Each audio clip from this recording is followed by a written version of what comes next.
Olá pessoal, nós vamos agora nessa videoaula fazer uma correção da atividade de fixação da unidade 1, tá bom?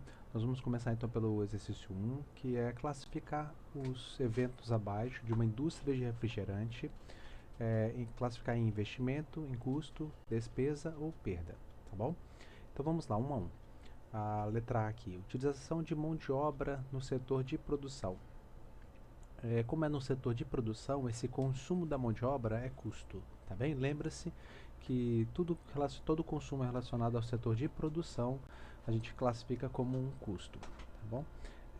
Fora o setor de produção, esse consumo seria despesa. Então, letra B, consumo de combustível de veículo da administração, do veículo da administração. Como é do setor administrativo, é uma despesa esse consumo. O gasto com o pessoal do faturamento, com o salário do pessoal do faturamento, também é uma despesa porque não é na produção. A aquisição de máquinas de produção. Essa aquisição ainda não ocorreu o consumo dessas máquinas, devido à depreciação das mesmas. Então, essa aquisição ela é só um investimento, tá bom? A depreciação das máquinas da produção. Agora sim, né? Houve a aquisição, mas agora houve a depreciação devido ao tempo, ao seu uso. Então, por ser da produção, essas máquinas é um custo. Se não fosse da produção, seria uma despesa. Remuneração do pessoal da contabilidade geral. Se é contabilidade geral e a empresa é uma indústria de refrigerantes, né? Logo é do setor administrativo, né? Então é uma despesa. Pagamento de honorários da administração também seria uma despesa, o mesmo motivo, né? A depreciação do prédio da administração da empresa é uma despesa porque está falando que é o prédio da administração. Se fosse do galpão, do setor produtivo, seria custo. A utilização de matéria-prima, letra I, né? A utilização de matéria-prima é o consumo dessa matéria-prima para a transformação de novos produtos. Seria um custo, porque na produção.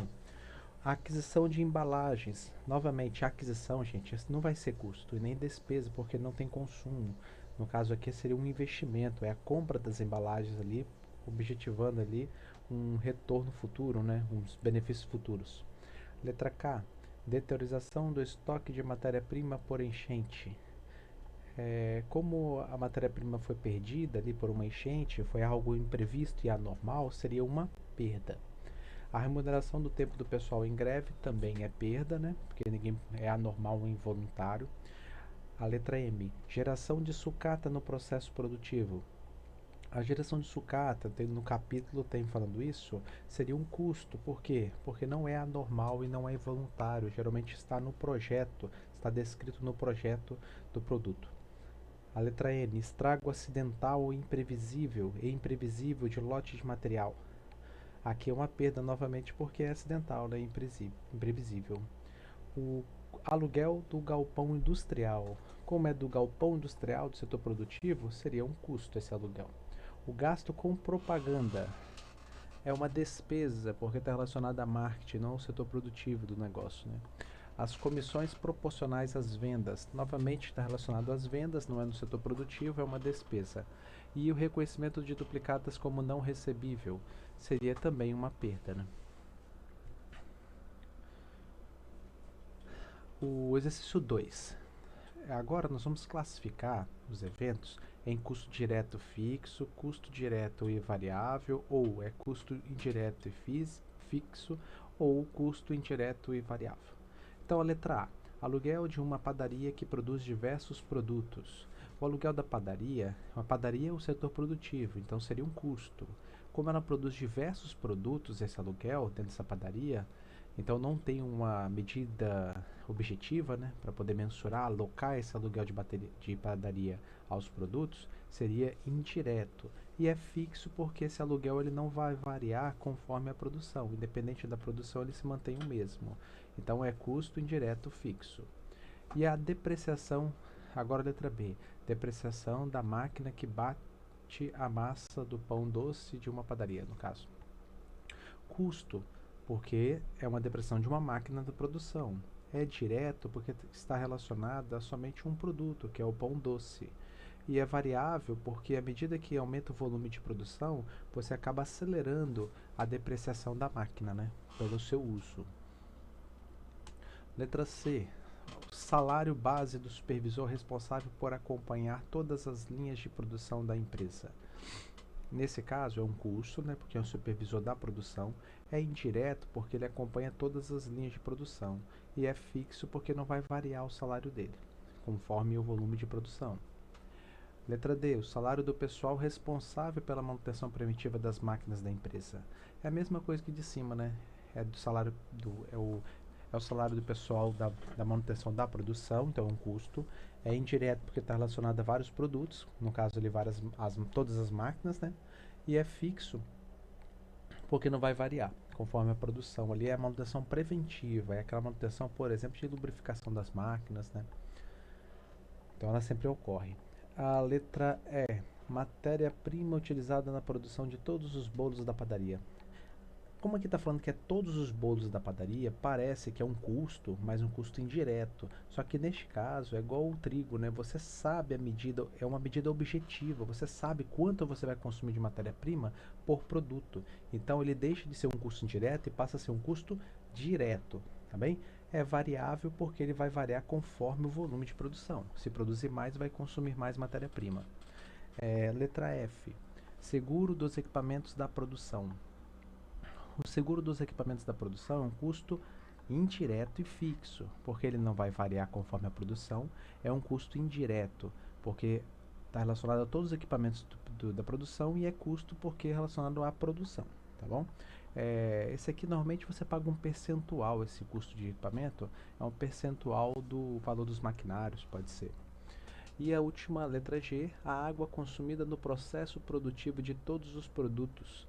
A empresa não possui medição individual por linha de produção. Como a empresa não possui a medição individual, então um relógio só, um medidor só, e ali não é igual a receita que você consome a água, porque a água também é consumida em outras, talvez até mais, em outras partes, por exemplo, para lavar o maquinário, lavar os utensílios. Então, e esses utensílios e maquinários são utilizados em vários produtos. Então fica difícil de você mensurar, é difícil de você conseguir uma medida objetiva. Então é um custo porque é relacionado à produção, é indireto porque é relacionado a vários produtos e é variável porque quanto mais você produz, tende a consumir mais água. Tudo bem? Então vamos passar para 3 agora. A 3 é bem até marca X, né? Mais simples. Ó, segundo a terminologia aplicada à contabilidade de custos, denomina-se despesa. No caso aqui ele quer saber o que é despesa, tá? O bem ou serviço consumido de forma normal e involuntária? Não, isso seria uma perda. Pagamento resultante da aquisição de bem ou serviço que pode ocorrer antes, durante ou após a entrada da utilidade comprada, portanto defasada ou não desde o momento do gasto? Não, isso aqui seria um desembolso, que é um pagamento. Letra C. Gasto ativado em função da sua vida útil ou de benefícios atribuíveis a futuros períodos? Não, aqui é um gasto ativado em função de uma vida útil, seria um investimento, um gasto com a aquisição de um ativo, né? Letra D. Gastos relativos a bem ou serviço utilizado na produção de outros bens ou serviços. Isso é um custo, porque é relacionado à produção. E o último que sobrou é a resposta correta, né? A letra E. Bem ou serviço consumido direto ou indiretamente para obtenção da receita. Tudo bem? Essa definição está até na apostila, né? Vamos para 4, então. Considerando que custos são comumente definidos como gastos relativos a bem ou serviço utilizado na produção de outros bens ou serviços, e que despesas constituem o consumo direto ou indireto de bens ou serviços para obtenção de receita, identifique como verdadeiro ou falso as seguintes afirmativas. O consumo de matéria-prima de embalagem e os fretes de venda de produtos são despesas? Falso, porque o consumo de matéria-prima é um custo, né? Os fretes com a venda dos produtos, aí sim são despesas. O imposto predial da fábrica e os salários e encargos trabalhistas e sociais do supervisor de produção são custos? Perfeito, são custos, né? Todos os gastos aqui relacionados à produção.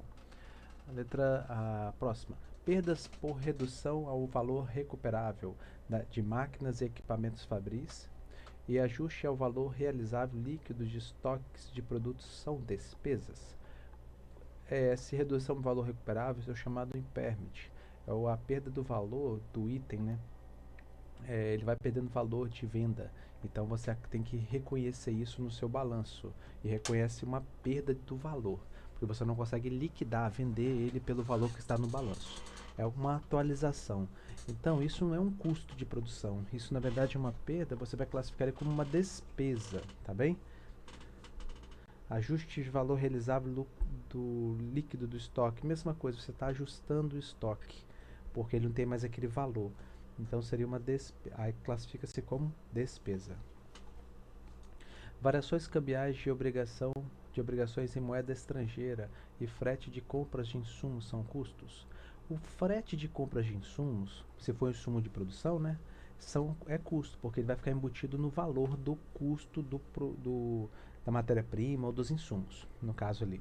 Agora, a variação cambial de obrigações e moedas estrangeiras, aí não. Por quê? Isso é uma dívida que você tem, pode ser até uma dívida de empréstimo, nem está relacionado ali diretamente à produção e está atrelado à moeda estrangeira, um dólar, por exemplo. Então, quando o dólar aumenta, tem uma variação cambial e aí é que você acaba aumentando a sua dívida. Isso não é um custo, né, é uma despesa. Então, a letra correta aqui é a letra C, FVVF. O próximo aí é o exercício 5. Em uma indústria de cereal, verificou-se a ocorrência das seguintes transações em determinado mês. Nesse caso aqui, esse exercício faltou informação, eu coloquei em azul ali, tá bom? A moagem de 40 toneladas de soja ao custo de 300 por tonelada, depreciação do equipamento de moagem R$ 2.000, utilização de recipientes com capacidade de 1 kg para embalagem do cereal, R$ 1 a unidade. Foram embaladas 40 toneladas. Seguro da fábrica no valor de R$ 1.500 por mês. Utilização de mão de obra de 5 funcionários cujo custo é de 2.000 para cada mês, né?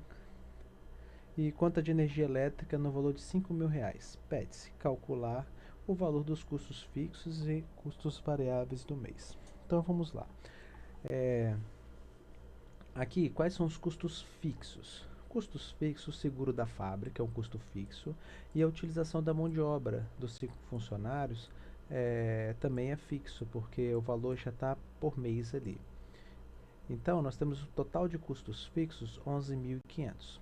Talvez poderia ter uma produtividade dos funcionários, aí essa produtividade não seria o salário base, aí sim você poderia classificar como custo variável a produtividade. Se fosse hora mão de obra, você paga por hora, também seria. Neste caso aqui, nós estamos classificando a mão de obra como custo fixo, porque é como se fosse o salário do sujeito lá no final do mês, e a gente tem 5 funcionários na empresa. Independente do volume de produção, vai acabar mantendo esses 5 funcionários. Isso vai depender do negócio que você vai atuar, tá? Que você vai trabalhar, estudar, né? A moagem de 10 toneladas, aí os custos variáveis agora. A moagem, no caso aqui, nós temos o custo de moagem, que no caso é 300 por tonelada. Então, são 40 toneladas vezes R$ 300, dá um custo de R$ 12.000. A depreciação do equipamento, a depreciação é um custo variável, porque quanto mais você vai moer a soja, mais vai depreciar o equipamento, você vai acelerar. Então é um custo variável. Neste mês foi levantado que foi R$ 2.000. A utilização de recipiente, aqui novamente está atrelado à quantidade a peso, né? Então 40.000 quilos vezes R$ 1, que a capacidade é o por quilo, né? Então nós temos um custo de R$ 40.000. E a conta de energia também é um custo variável, porque vai variar conforme o volume de produção, mas nesse mês foi levantado R$ 5.000 de energia. Então o total do custo variável é de R$ 59.000. E aí acabou o exercício, né? Custos fixos, então, 11.500, custo variável, 59.000. Se você somar, dá o custo total, que aí é 11.500 mais 59, vai dar R$ 70.500. Então vamos para o exercício 6. O exercício 6, o 7 e o 8, nós vamos aqui calcular o custo de produção do período, o custo de produtos acabados e o custo de produtos vendidos. Então vamos lá. Aqui ele apresenta os seus custos e também a informação de compra de matéria-prima, aqui em cima. E embaixo o saldo dos estoques, que a empresa possui. E também evidencia aqui no final que, fora esses estoques evidenciados, ela não possui mais nenhum estoque. E aí ela quer saber o custo de produção do mês, no caso do período, que é o CPP. Como é que nós vamos fazer isso? Custo de produção do período é só somar os custos. Só que a matéria-prima aqui, ela está dada o investimento, ela não apresentou o consumo da matéria-prima desse mês. Então, para a gente achar o consumo, nós temos que usar o saldo dos estoques. Como que nós vamos fazer isso? Aí é simples, é aquela fórmula. Custo de matéria-prima é igual ao estoque inicial de matéria-prima mais as compras de matéria-prima realizadas no mês, menos o estoque final que sobrou. E a diferença vai ser o seu custo de matéria-prima. Vamos lá. O custo de matéria-prima, a matéria-prima inicial, o estoque de matéria-prima inicial era de 120 mil. E o final é zero. Então, ó, nós tínhamos 120 mil de estoque de matéria-prima, comprou-se 400 mil reais. Onde nós achamos esse valor? Aqui, ó, foram comprados 500 mil, mas foi devolvido 20%. Então, 400. Então, acrescentou esse estoque de matéria-prima 400 mil reais. Só que no final do mês fizeram um levantamento e não existia nenhuma matéria-prima, nada, o estoque estava zerado. Isso nós podemos concluir, então, que foram consumidos o que tinha no estoque. Foram consumidos 520 mil reais de estoque. E esse, então, é o custo da matéria-prima. Então, agora nós podemos calcular o custo de produtos por custo de produção do período. É só somar todos os custos. Custo de matéria-prima, mais o custo ali de mão de obra e mais o custo indireto de produção, que vai totalizar um custo do período, custo de produção do período de R$ 1.520.000. Esses valores estão aqui em cima, né? O custo de matéria-prima, o custo de mão de obra e o custo indireto de produção. Avançando para a letra B, nós temos o custo de produção acabado no mês. Então, CPA. Como é que nós vamos encontrar o CPA? É só trabalharmos com o estoque de produtos em elaboração. Então, vamos lá. O custo de produto acabado é igual ao estoque inicial de produto em elaboração, mais o custo do período, no caso de produção do período, menos o estoque final de produtos em elaboração. E aí nós temos o estoque, o custo, o CPA. O estoque inicial era 180 mil reais, mais o que nós gastamos na produção, né, no custo, 1.520.000 reais, menos o estoque final, que é zero. Então, quer dizer o quê? Que nós tínhamos 180 mil reais de produtos, equivalentes, né, de produtos em elaboração, nós gastamos mais 1.520.000 reais de custo para concluir esses produtos aqui, concluir os produtos de 180 mil reais e talvez construir novos produtos, começar a elaborar novos produtos e concluir novos produtos.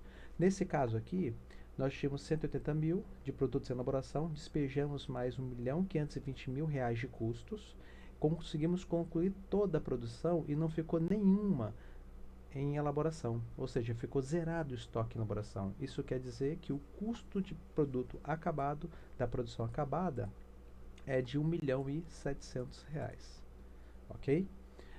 E o custo de produto vendido. Para a gente achar esse custo de produto vendido, basta utilizarmos agora o estoque de produtos acabados.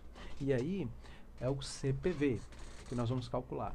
Então, vamos pegar o estoque inicial de produtos acabados, mais o CPA, que é o custo de produtos acabados no período, menos o estoque final de produtos acabados. E aí temos o estoque inicial de produtos acabados, vamos voltar aqui, né? Era zero, o estoque final era 200 mil. Então vamos lá. O estoque inicial era zero. Nós fizemos um custo de produção acabada de 1.700.000. Então, nós colocamos nesse estoque de produtos acabados 1.700.000 de produtos que nós concluímos nesse período.